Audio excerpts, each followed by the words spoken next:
Welcome to Penrose Learning, where we make understanding easy. In this video, I will show you how to cook delicious black beans in your Instant Pot.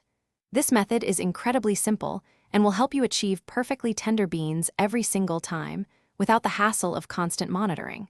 We'll cover everything from preparing your beans to the final cooking steps, ensuring a fantastic result.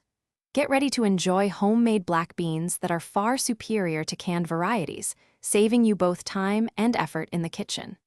Let's get started. Before cooking, it's important to properly prepare your black beans. First, give them a good rinse under cold running water to remove any surface dirt.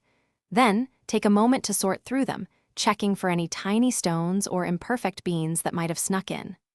Soaking is entirely up to you. It can help them cook faster and be easier on your digestion. If you choose to soak, simply cover them with plenty of water for at least 4 hours or even overnight. Now for the cooking. Place your prepared beans into the Instant Pot. If your beans were unsoaked, you'll want to add 3 cups of water for every 1 cup of beans. For soaked beans, use 2 cups of water per cup of beans. Feel free to toss in some bay leaves, garlic, or onion for extra flavor.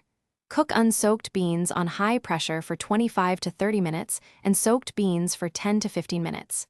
After cooking, let the pressure release naturally for at least 15 minutes. Once the pressure has fully released, carefully open your Instant Pot. Give the beans a good stir and taste them, adjusting any seasonings like salt or pepper as needed.